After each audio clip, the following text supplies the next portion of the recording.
So, yes, Indiana can absolutely lower your cost of living unless you pick the wrong school zone, HOA, and commute triangle. In this video today, I'm showing you 5 mistakes that can erase those savings and one decision-making shortcut that can take care of them before you move a single box. Hi, I'm Melinda Ennis. My team and I help families and clients relocate to Indiana from all over the country, even the world. And today, we're going to be breaking down the 5 mistakes that families make when they move to Indiana, what causes them, how to avoid them, and using the same process we guide our relocation clients through every day to make sure you avoid those mistakes. If your employer is paying for your move, you've probably been assigned a realtor. That's fine, sometimes. But remember, the agent ultimately serves the company first and not necessarily you. Here's when that setup actually can work for you. You're on a tight timeline and you got to go ASAP. You already know the exact neighborhood that you want to be in, and your benefits are tied to that partnership. But if your family's priorities differ, schools, commute, your lifestyle, it is really worth asking about alternatives. One way that we've been able to help families when they do want options with relocating is to have them send an email entitled Exploring Options within their relocation policy and send that email to whomever the coordinator is. And by doing so, they oftentimes find out that they do, in fact, have some control over what professional they're using and that they want to take the time that they need to make sure that the neighborhood they live in and the lifestyle they ultimately choose is their choice and they're being guided in the way that works best for them. The second mistake that we find that relocating families make is ignoring that commute triangle. Most people look at a map and they say, it's 20 minutes, easy drive. Reality check, a 20-mile commute can take you upwards of 45 minutes each way to and from work. Think of your routine as a triangle. You have home, you have work, and if you're a family, likely you have school. So if you live outside of that triangle, then you'll often just be commuting throughout your life. Now, put your home somewhere between work and school and not outside of both, and you're going to ultimately see that if you're able to withstand that triangle, then your commute times work very, very well. If you find something that's outside of your triangle, if you love the neighborhood, you absolutely love the schools, and you've been able to verify both ways from work, from school to home, and you're comfortable with it, then don't worry about the commute triangle. But the triangle is one of the things that we've been able to help our clients to look at to make sure they're making the best decision for their needs. Mistake number 3 that we see, overlooking the school redistricting process. One of the things that when families do when they're moving to Indiana is to make sure that they understand what's happening in the school district that they're interested in and what is being planned. A neighborhood can look absolutely perfect online. Great school scores, beautiful homes, but the boundaries of the school district can change.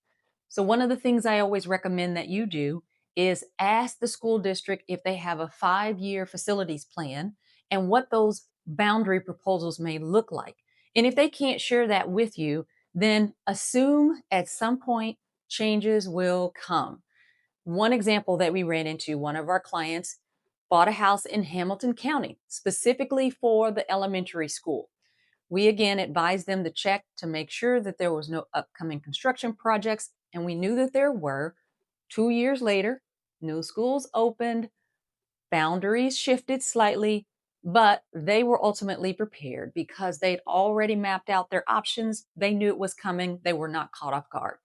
That's what you get when your agent lives and works here and is an insider and is aware and can help you through that process. Mistake number 4, falling for the new build model home. When you go look at models, they are absolutely gorgeous. They're meant to be that way. But the model is completely finished. However, 9 times out of 10, the neighborhood is not finished. So when you're planning and you're relocating into new construction, you probably want to budget 18 to 24 months of construction, noise, dust, likely no tree canopy, all of those things that will continue to evolve as that neighborhood matures. So ask the builder for their phased approach for their plan and what that looks like. And when do they intend to deliver the last phase of their build process? You also want to make sure that you verify, are there any trail connections that they said are going to be happening? Is there mail set up? Are there in a temporary school zone? All of these questions of a builder are very important because they want to protect you from being on what we call a permanent construction site and help to avoid those surprises if you and your family are relocating and want to consider new construction. Mistake number 5: ignoring some of the hidden costs that you see and encounter when you live in the Midwest. And what are some of those hidden costs? Yes, it is affordable, but some of the maintenance can add up over time. So you want to plan for what I call your annual Midwest fun: snow removal, snow equipment, snow tires, swapping out your tires sometimes in the winter. If you don't shovel your own snow, then you're going to pay someone to come in and do it if you live in a house. And so make sure you have those funds set aside. You also need to have your HVAC systems tuned up twice a year, once in the wintertime, and you want to do it again in the summer to make sure that everything is running smoothly in the way that it should be. So, again, you want to put that into your Midwest fund. If your house has a crawl space or a basement, then you want to plan for your sump pump battery backup, because if your main sump pump goes out, you want that battery backup to make sure your basement or your crawl space doesn't flood.